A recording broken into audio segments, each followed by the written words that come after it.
Friends, a very, very warm welcome to each and every one of you from your friendly host, Ajay Kumar, in yet another fresh episode of Beyond Success Unleash the New You video podcast series. We have all heard different definitions of leadership, but one of the simplest one comes to my mind. A leader is somebody who creates and enables more leaders. And to accomplish that, true leaders create safe environments for their team to express themselves, foster a culture of inclusivity, trust, and continuous learning. And when I think of that definition, if somebody comes as an epitome of that for me, is Sanjeev Nikore, who's our guest today on the show. Sanjeev, a very, very warm welcome to you. Thank you, Ajay. Thank you. Fantastic. And for the benefits of the viewers, Sanjeev and I worked together, and Sanjeev used to be my manager. I used to report into him for a brief stint, and we accomplished some great things together. And he's actually a transformative business leader who co-created one of the most impactful and one of the largest startups in India called HCL Carbonet. And he later helped transform one of the largest IT services company in India, Tech Mahindra. Currently, he is the CEO, co-founder of Strategies to Scale, a growth consulting organization focused on startups. And Sanjeev did his engineering and MBA from prestigious institutes of Indian Institute of Technology, BHU, Varanasi, and Faculty of Management Studies, Delhi, respectively. So, Sanjeev, once again, a very, very warm welcome to you, and thank you for joining us today. Thanks, Ajay. Thanks for having me. And I My remember the pleasure. good times we had. Yeah. Absolutely, absolutely. So, Sanjeev, before we get started, maybe just few lines if you want to tell something about yourself. We all know you from a corporate world, but overall, who is Sanjeev Nikore? Yeah. He's a lad from a small town called Rourkela in Right. Orissa. It's an industrial town. I Yep. did my schooling out there, and it was fun. Uh, you know, uh, we were a class of 27, and we really enjoyed ourselves.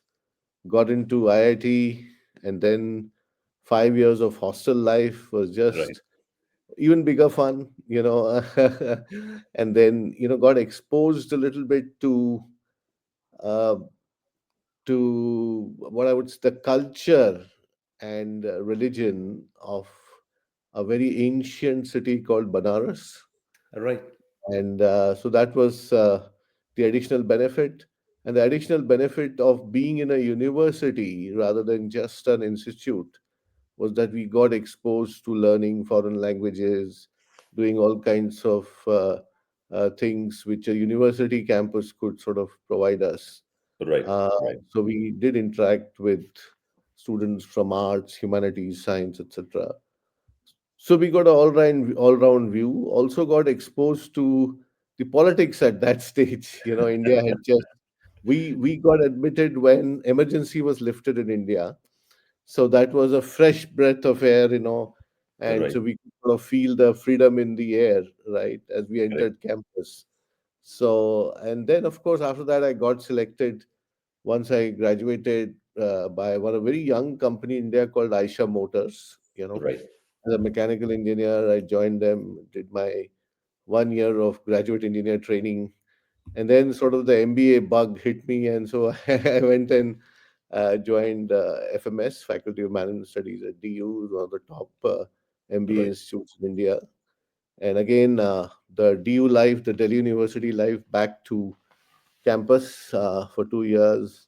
It was one of the coolest MBAs that I did. Enjoyed myself.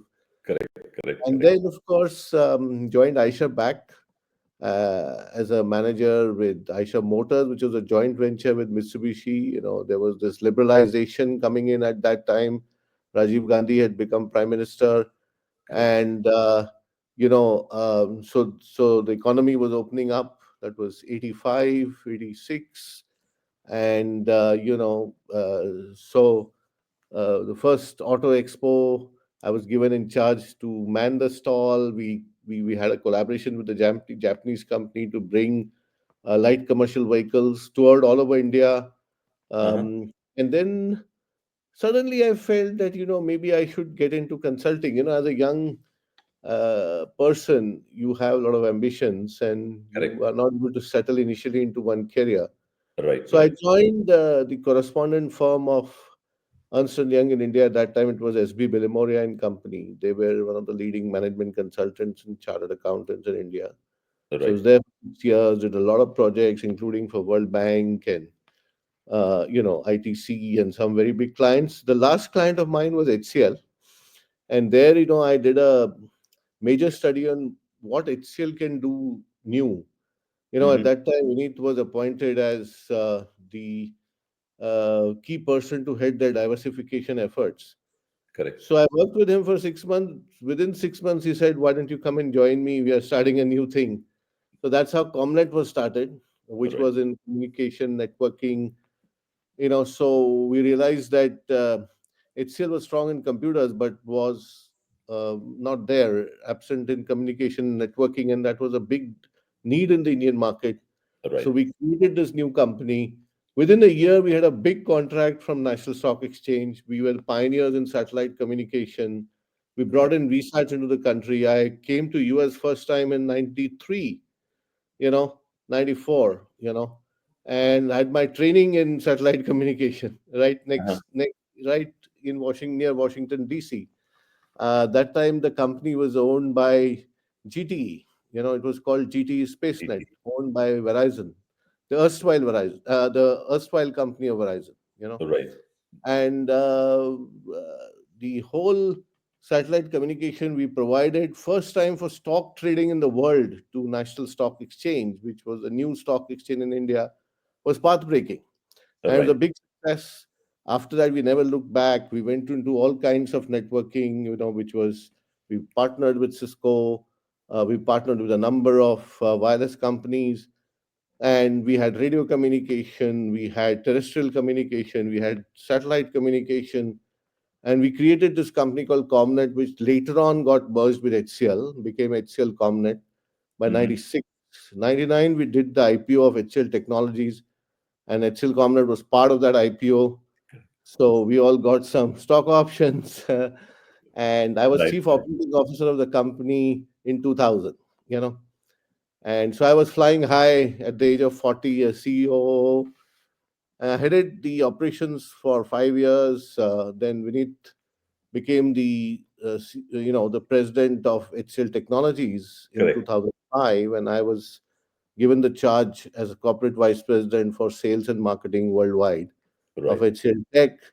So 3 years, I transformed the whole sales and marketing organization of HCL Tech, and then later on, I became the president for certain verticals like media, retail, and later on, high tech, manufacturing, public services. So from a revenue of somewhere around 600 million in 2008, we took the revenue to over 2.2 billion, Right. by 2012, 2013. And then 2014, so between 2010 and 12, I was posted in London and looking after the global markets. And then 2012, I came back to India. 2014, I took over Asia Pacific. I left the global business verticals and I took over Asia because that was Correct. a need of the hour to push up the India, uh, Asia Pacific markets, including Right. Australia, Japan, Middle East, Africa. And then 2016, I decided to try new frontiers and took over as president strategy at HCL, at Tech Mahindra. And Correct. there I did one of the biggest transformation project. We hired EY as the consultant, and the goal was to increase the profitability as well as increase the revenue. And kind of 3 years we transformed it, Tech Mahindra to be a much more potent force in the industry. So that's very briefly, in about 2-3 minutes, the timeline and the journey of my life and the career. On the personal front, I have a daughter who is now a kind of a budding economist. She runs her own research think tank in India called, or named it after me, called Nikore Associates, and in public policy. She's a MSc Economics from London School of Economics, and my wife helps me. as a partner in founder, as a co-founder in strategies to scale. Yeah. Fantastic. Fantastic. So, Sanjeev, first and foremost, kudos for a great journey. And it's not easy to summarize 3 4 decades of work and including your personal life, which is there prior to that, into few minutes too. So you did a fantastic job summarizing that. So thank you for that. And I'm sure when you talked about the good old days, school days, you talked about some 27 odd. I'm sure you'll be in touch with all your school friends, your college friends. Yeah, we have a WhatsApp group, Right. school group. We have a WhatsApp. IIT, BHU, we have 3 4 WhatsApp groups. We have a WhatsApp group for our FMS buddies called Infamous 85. In FMS 85. We just had a get together of all our FMS buddies. Uh-huh. I'm quite active in the alumni as far as I just met one of my school buddies in Kolkata, at Right. the at the Calcutta club, and Uh-huh. he just retired as a general manager of the railways. Uh-huh. So it was interesting. I'm very much in touch with all my schoolmates, college mates, also HCL mates. So we have Absolutely. a we have a HCL alumni kind of organization. I mean, not organization, but kind of a loose organization, called Right. HCL Unlimited, in Correct. NCR Correct. region here. And we Correct. just did a big HCL reunion last year and another one recently, a smaller one. Yeah. Absolutely, absolutely. And that's fantastic, actually, the way you hold together the people and keep everybody engaged. So, again, kudos to you for that. Okay, so Sanjeev, let's switch gears a little bit and we'll touch on a topic around success. And if you look at success, everybody's definition might be very different, the way they look at it. I'd like to ask you as to how do you define success? So success is what actually excites you, what actually makes you happy. Hmm. Uh, it's these are kind of goals that you define for yourself. Right. At least in my case, it has been that. Hmm. Hmm. Throughout my career, throughout my life, I've always had goals. So I think goals are important. Whatever you say, you know, you need to have a plan for yourself. If you Hmm. want to be successful, I don't think anybody has been really successful just like that. They've always had some kind of ambition, some kind of vision for themselves, right? Right. Right. So I think you need to define a vision for yourself. Hmm. You Hmm. need to create a vision for yourself, and you need to understand your strengths, weaknesses, your desires, your abilities, your competences, what Hmm. excites you, what makes you passionate, what you're good at. And if you Hmm. have a self-awareness of all that, right? Hmm. And even if you don't, at least you have gone to a counselor and understood your strengths, weaknesses. Correct. I think there are good chances that you will be more successful. You will achieve your goals. So, in my view, achievement of your goals is what I call success, right? So, defining and these are all defined by the individual himself or herself. Correct. Uh, these are not external. Correct. Correct. So, Correct. Correct. so these are not something which anybody is expecting out of you. You know, hey, you got to be an astronaut. No, that is not the goal. If you think you got to be an astronaut, yes, that's a goal, right? So, Correct. Correct. Correct. so to me, the goal was in the beginning that look, I got to be somebody in this world. I can't Hmm. be a nobody, right? It actually comes as vague as that in the beginning, right? As broad, and maybe it is at 100,000 feet or something like that. Okay, Right. Right. Right. but Right. that's the desire initially. I must make an impact in life. I must make an impact to society. So that was what was something which was always burning inside me, or something that I always used to feel in school, that I Correct. must be somebody, right? I can't be a nobody. I got to Correct. shine somewhere. So Right. Right. that was motivating me, right? And then finally it comes down to breaking that fuzzy thing, that fuzzy goal or a fuzzy vision, into something more concrete. Okay, you want to make an impact, then where can you make an impact? So initially I thought I should be an IAS officer, right? Hmm. And then sort of wisdom dawned on me because one of my uncles told me, hey, you can't survive in that political jungle, that bureaucrat political jungle. Correct, uh, correct, correct. you are too naive for it, right? You're not too good for it, right? So then you look around and then you see, oh, I like physics, maths. Maybe I should do engineering. My cousins, my brother was a bright guy. He had done his engineering. So you get inspired by your family, friends, your environment.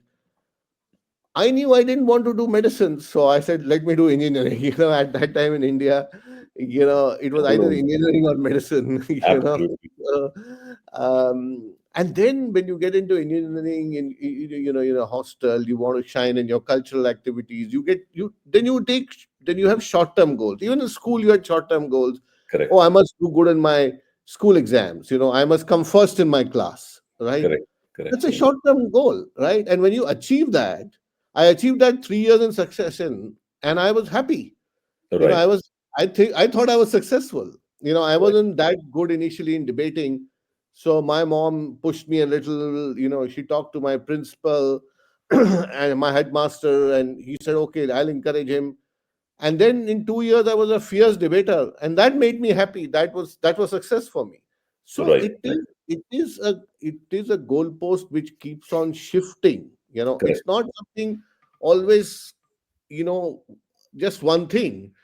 The goalpost will shift every year. The definition of success will shift every year, maybe every 6 months or maybe every 3 months, because you right, will have micro goals, you will have macro goals, and you can't say I have only one goal. And then as you sort of get into your life in a bigger way, and once you get married, you have a goal that I must have a kid, and I must have more kids. I must give them my time, and then the goal becomes to have a sort of children and a good family and then a happy family. So your goals go on becoming multidimensional. correct, correct, They're correct. not just your career and your sort of academics and your job and all that stuff. They Right, also, then I had a goal that I must take care of father, my parents.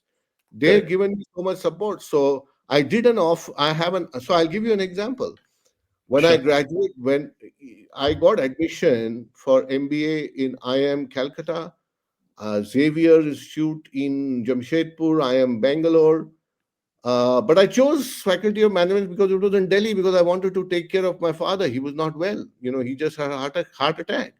Right, So the right. goal was that I must take care of my family, right? At that point, that goal outweighed the goal that I must go to a better institute, right? Under- Understandable. Understand. So sometimes you sacrifice also for your success, or your Completely. happiness, right?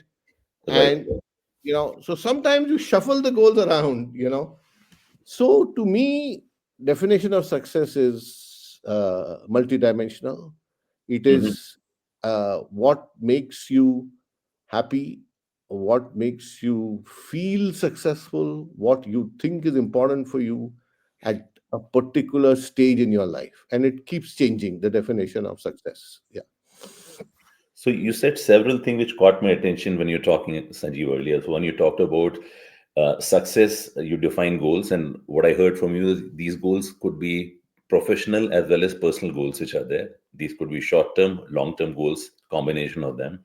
You talked about that when you accomplish them, it makes you feel happy, which is there. Then you talked about that you should also have a kind of a SWOT analysis of your own self, and if you don't do Yeah. it yourself, maybe you need to have a mentor or somebody who can help and guide you identifying Yeah. your own SWOT, which is there. And when you're talking, I got reminded of one quotation, and the quotation says, "Be careful what you wish for. What if it comes true?" Right. So sometimes when we actually try to identify goals, which is there, and we will do it at that juncture, depending on our own knowledge, our own experience, which is there. Any thoughts around that in terms of how can somebody be careful in terms of finding the right goals, professional as well as personal? Any tips? Yeah, I mean, there are so a lot of turning points which come in your life. Okay, if I look back, there were several in my life where Right. one has to take a decision. Do I do this? Do I do something else? So Mhm. coming back to my school, when I was actually passing my what we call higher secondary exam, at that point a decision had to be taken whether as I said earlier, whether I wanted to get into IAS, Indian Administrative Service, Right. or I wanted to get into something like an engineering, right? I was equally capable of doing either, you know, and I was quite interested in both history and physics. So, I thought some of these were foundational subjects, and but I wanted to actually take the right decision. So you were talking about, taking some decisions, right? I Mhm. mean, Ajay, that's what you wanted me to talk about. Uh, Right.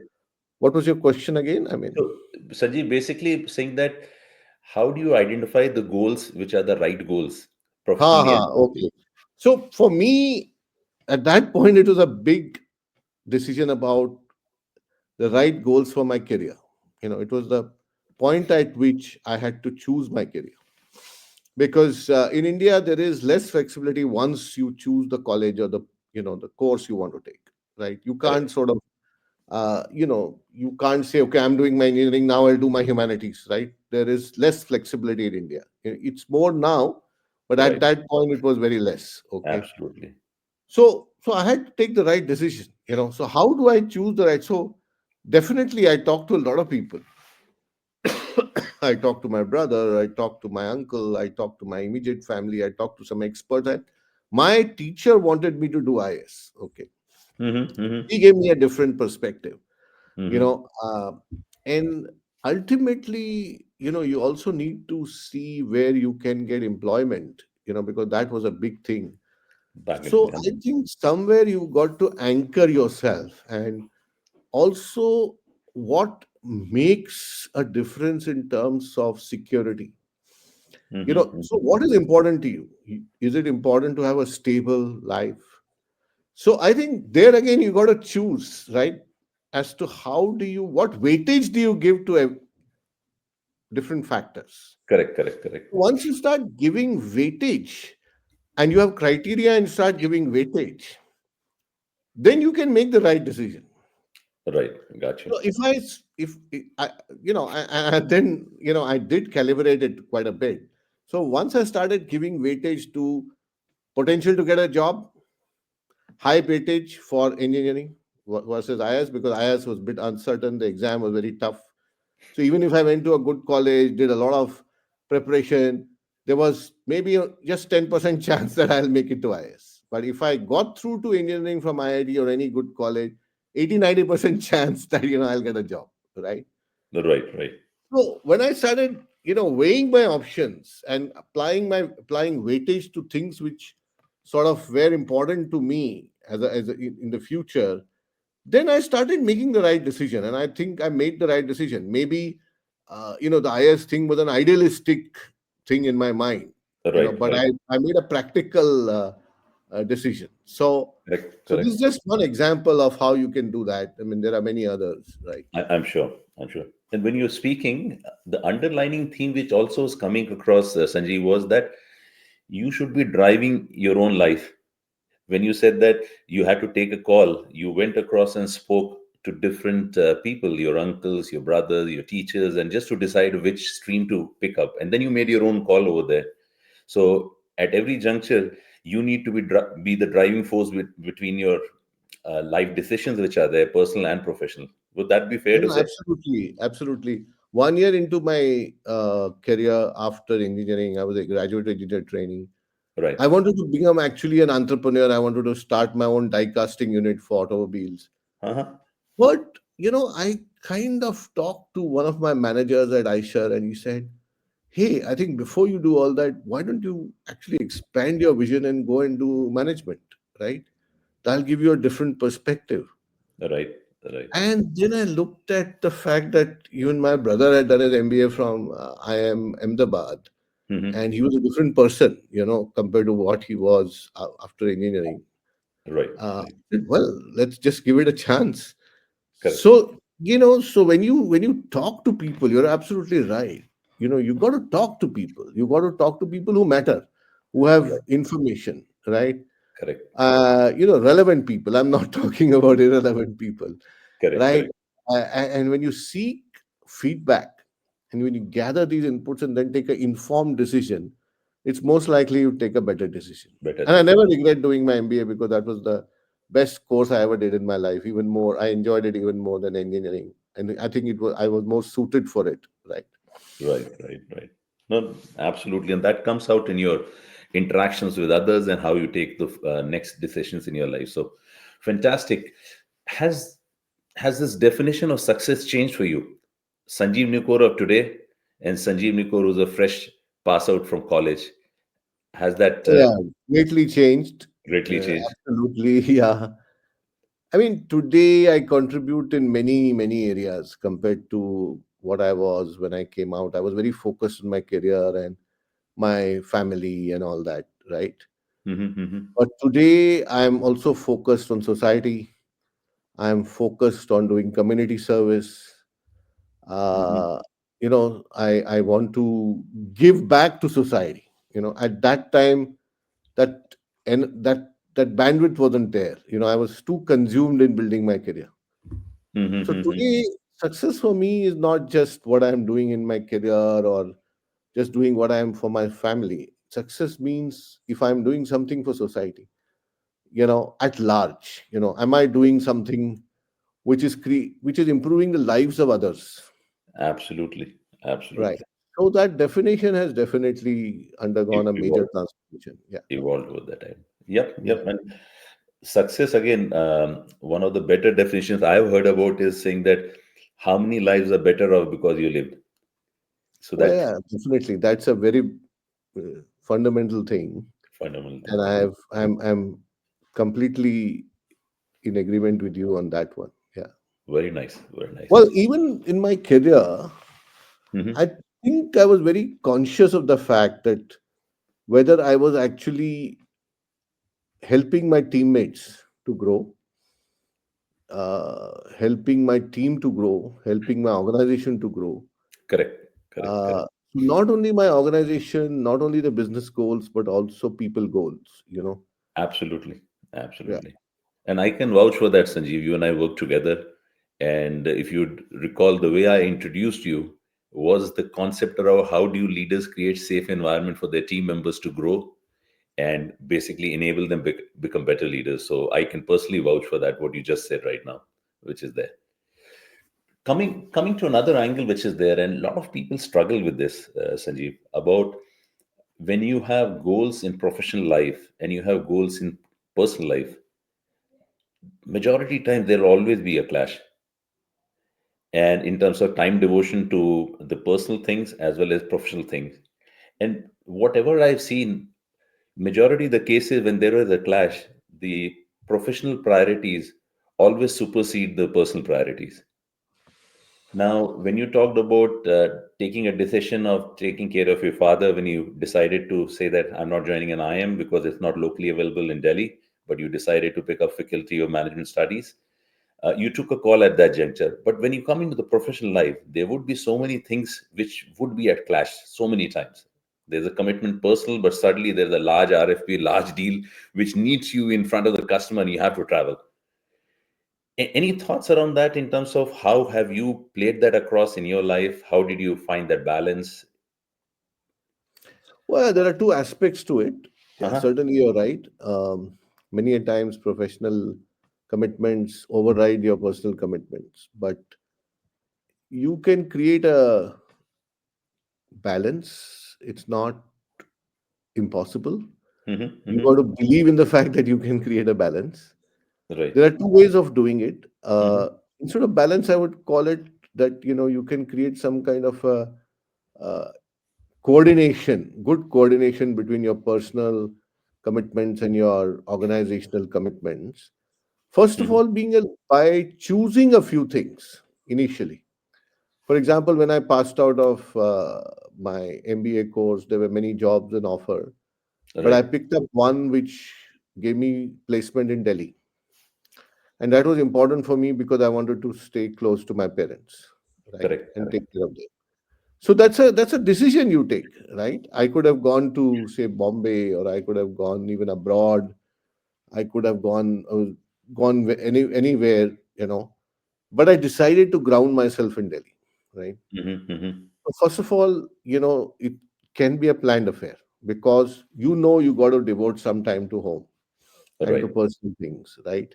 Absolutely. So there is a planned aspect to it. Okay, even when you're in Delhi, you're working, your professional or your organizational commitments can override your personal, right? But then you could sort of depends on what you can do is that even when you are, let's say I'm in Delhi, I was working in HCL, Right. and there were pressures. You can balance it by saying that there's a certain amount of hours that you will reserve for your family, right? There's a boundary that got to set for yourself, and whatever happens, it doesn't matter whether whatever the pressures, you can always find ways of responding to that pressure in such a way that it doesn't hurt your family. Got you. I Got don't agree that you got to hurt your family just to meet your organizational commitment, right? uh, Third thing is you got to prepare your sometimes when the pressures are high, it's also important to prepare your family for it. So you share your concerns with your family, and then the family responds by adjusting to your schedule. See, if you don't communicate your concerns, Right. then that can lead to stress, friction, because your family doesn't understand what the pressures are, and then they are also not adjusting to it, right? So there were periods in the early periods when we were doing when Comnet was a startup, that we had Right. tremendous pressure. We used to put 15, 16, 18 hours of work, right? Right. And we were under, we were completely inundated with work because we were starting off and we had to prove ourselves, and it was so challenging. But then we had a very supportive boss, which was Vinit, and he in fact, I remember he getting a professor of psychology from Delhi University, and then we had a session amongst all of us.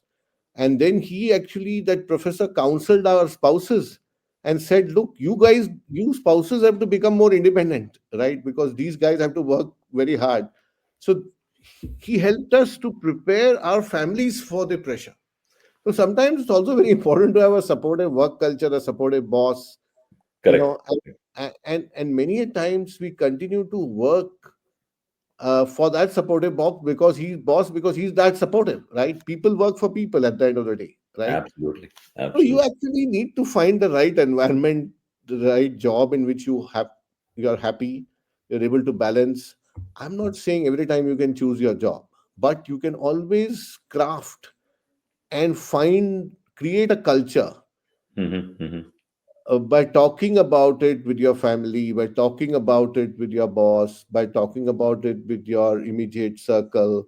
Correct. Correct. So it's not impossible, you Got know. you. Got you. Yeah. So you talked about having clarity. So in terms of how to choose things across, so whether you pick a location of the job, and even when you have the location picked up, in terms of how do you prioritize. So clarity needs to be there. Second, you talked about having open communication, which is there. So be it with your family members or be it with your boss as well. And third thing you talked about was that once that clarity and that communication is there, you have an ecosystem which is there where people understand and appreciate each other and are willing to make things happen. So that kind of summarizes in terms of how you approach the balance part in the life, professional and personal. Interesting, very interesting. I do remember, Sanjeev, you used to keep talking also about that.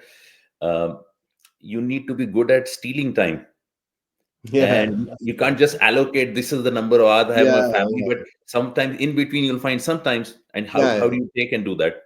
Would you like to elaborate a little bit on that?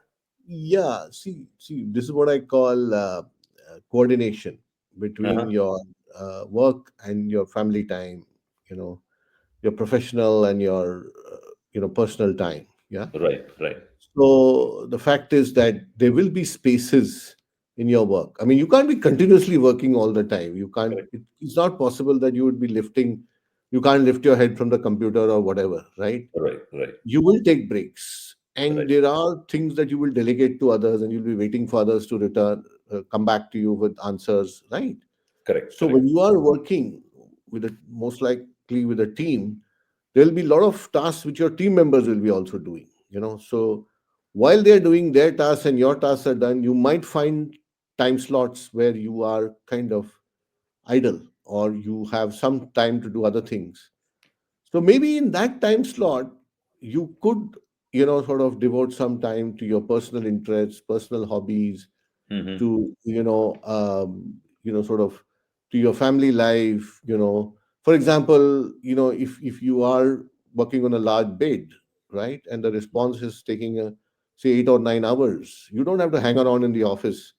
And we were fortunate that people like Vineet, etc., our bosses never insisted that we continue to work only in office, right? So we could sort of take a break. Let's say it was 4 p.m. in the afternoon in India, and we were expecting a response from the US coming Correct, back by 9 p.m. Then we go home, have our dinner, then work. So correct. you find, this is called coordination, right? Right, right, right, right. How do you coordinate your life? So if you do not make your life mechanical, but you Mm-hmm. create a fluidity in your life, right? Mm-hmm. And you understand that there is a dynamic aspect to time, Correct, correct, correct, correct, correct. then you can, you take advantage of those 2 hour, 4 hour, half an hour slots, even half an hour slot, right? Absolutely, Yeah. absolutely. No, this As is long as very you know helpful. what is to be done with that half an hour and don't waste your time. Yeah. Correct, correct, correct, correct, correct, correct. It's all about how do you productively utilize and find those Yes. pockets of time in between and Yeah. leverage them too. Yeah. No, this is good stuff, and this is very helpful. And anybody who's listening, I'm sure, will pick up nuggets from here and try to do that. As an offshoot to what you just said, um, see, when we all work, and how do we ensure that we are not overextended in terms of between the clash between the personal priorities and the professional priorities, but there is something called a me time or a self responsibility or a self care, which we talked about, right? Your emotional well being being part of it, which is there. Are there any self care practices or rituals which you have done, which might be helpful for all of us? Well, I think one of the books which really influenced me here was Seven Habits of Highly Effective People by Stephen Right. Covey. If you remember Correct. that. Yeah. So I went through a little bit of course on that also, I think. And after doing that, I realized that I got to set up a schedule for myself, which is not just a to do list. You got to move beyond a to do list. Right. So you got to at least create a schedule for a week. Mm-hmm. And in that, there are certain things that you can sort of pencil in, like, for example, morning walk or exercise Mm-hmm. schedule, yoga schedule. So, like, I think our Prime Minister Modi is very good at that. Almost all, he's a highly successful person.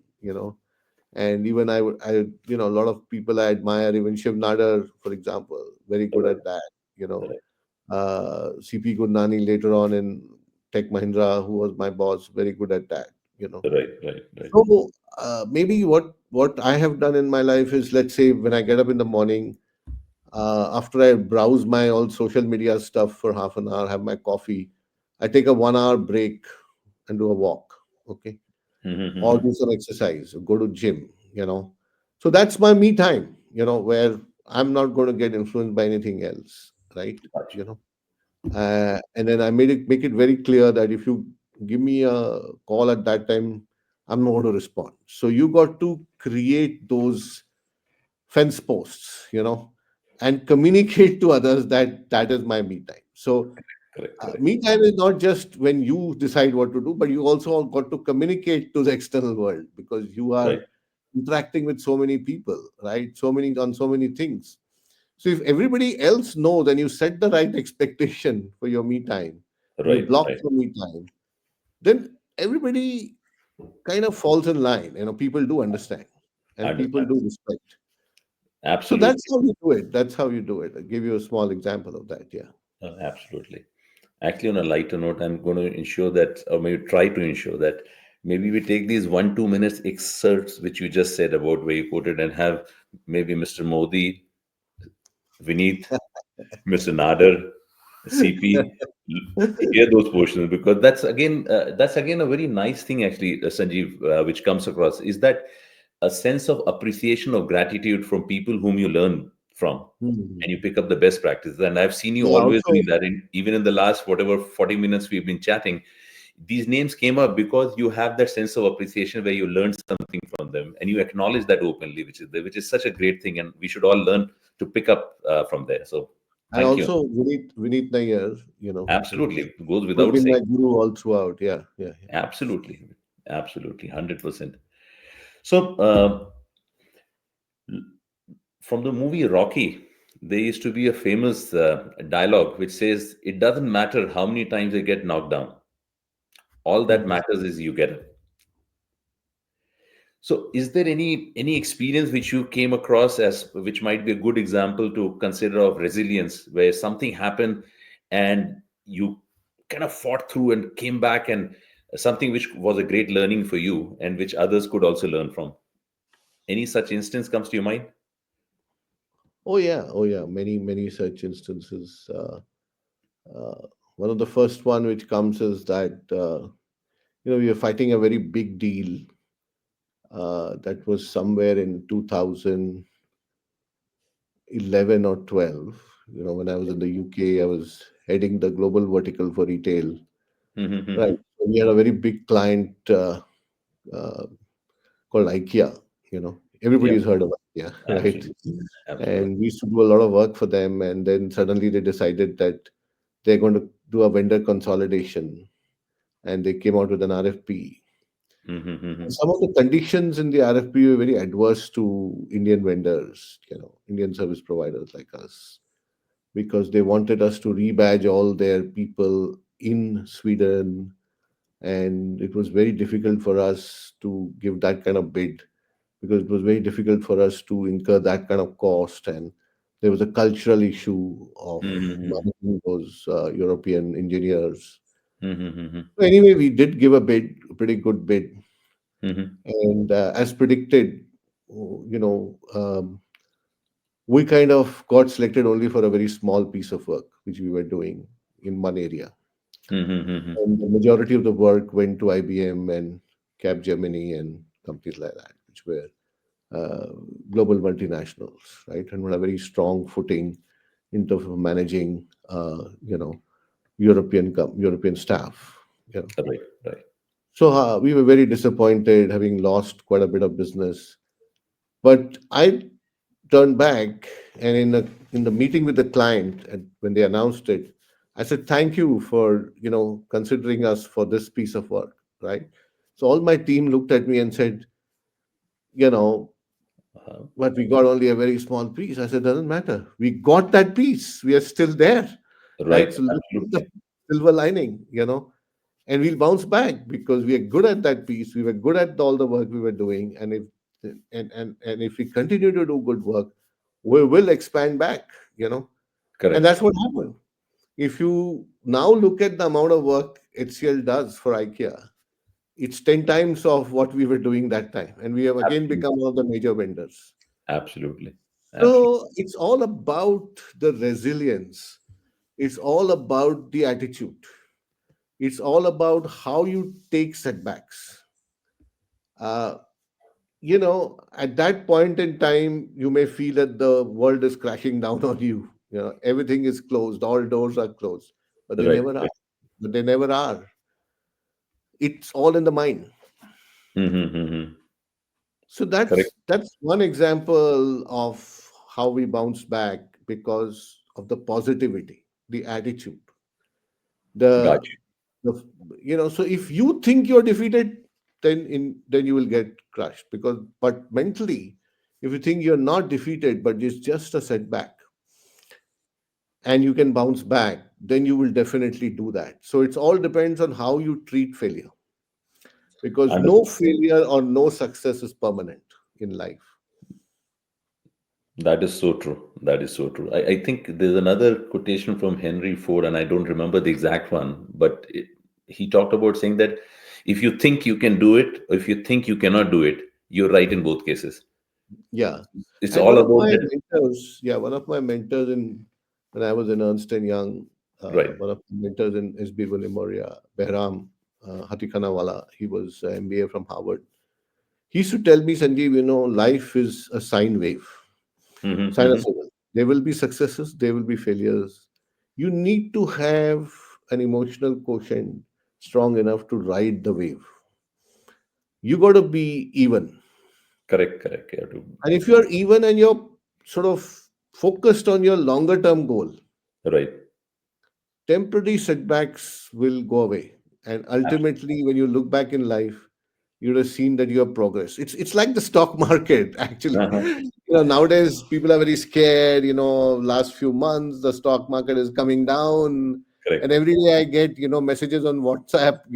That what should we do? I'm correct, correct. telling everybody, ride the wave. There is volatility. Life has a lot of volatility, Ajay. You know, Absolutely. and if you have the tenacity to ride the volatility, to overcome the volatility, and you have a temperament where you can manage that. Temperament is very important. And you have Absolutely. the vision, and you keep your goal, if you keep your focus on the goal, and you keep and maybe keep re-equipping yourself with the skills. So it's also that you got to sharpen your skills. As Stephen Covey talks about in his book, Sharpen the Mhm. Saw. Correct, correct, correct, correct, correct. Right. So Right, you have to have that ability. You got to learn new skills. right. So many a times, in life, one sort of goes through certain courses, certain workshops. I think each is a learning experience. And, some of these skills will help you ride these temporary setback kind of which happen in your life. Yeah. Fantastic, fantastic. Lot of positive, great learning lessons which are there. It is said that experience is the best teacher for an individual, but an extension to that, Sanjeev, I've heard is that smarter people actually also learn from experiences of others, which is there.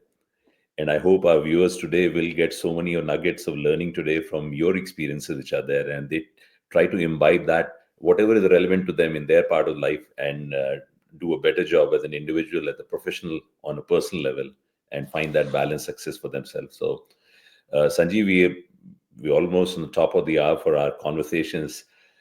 Any parting thoughts which you like to leave as an advice for aspiring young individuals who are stepping into their field, and any thoughts for that? Well, I mean, I've said it all actually in whatever I Right, had to say in various ways. right, right, right. Uh, but I think the most important thing is that you got to have a vision for yourself, you know, first of all, you know, and Hmm. you got to define your goals, and you got to set goals for yourself. You know, you can't say, oh, I'll take it as it comes. That doesn't work. The third thing is that a rolling stone gathers no moss, right? We've all heard of it. So don't change direction too much because when you talk about young people today, the Gen Z and all that, so Right. while they are very bright, they tend to change jobs, they tend to change things too fast, right? They Hmm. get attracted by too many things, and they go in all directions, right? And they experiment too much. So I mean, I think there was somebody who said that unless you put in 10,000 hours of Right. Malcolm Gladwell, if I remember. Malcolm Gladwell, yeah, Right, right. you cannot become a practitioner of that art or that skill. I think Absolutely. that's a very important learning. So you got to have depth in whatever you're doing. Correct, correct, correct. And if you keep staying the course, and I think that's where I think, where I thought, I got success was that once I got in and became the co-founder of Comnet, I stayed the course, Correct. uh, and and I could really then get satisfaction out of the contribution that I made, and I could see success coming in. So by kind of straying away and from the course and trying to do change course too many times, right? Correct, correct, correct. It won't help your career. Yeah. Gotcha. Gotcha. No, fantastic. You talked about vision, you talked about goal, you talked about having clarity, take and drive your own life and decisions which are there, and don't be a get distracted. So Rolling Stone and gathers no moss, which is there. So all these put together and combined with the earlier point we said, have a growth mindset and keep sharpening your saw. I think that's a beautiful way you summarize your conversation with us today. So Sanjeev, once again, really appreciate your time. Really appreciate all the knowledge you shared with us. And I'm 100% confident people who will be watching and listening to this podcast will immensely benefit from all the experience you shared. So thank you once again, Sanjeev, and all the very best to you. Thanks a lot, Ajay. Yeah, take care. And all the best to all the viewers who are going to look at this video podcast. And maybe if they have some feedback, they can give back to me as well. Thank you. Absolutely, absolutely, absolutely. So, Sanjeev, on that note, thank you. Take care. All the very best.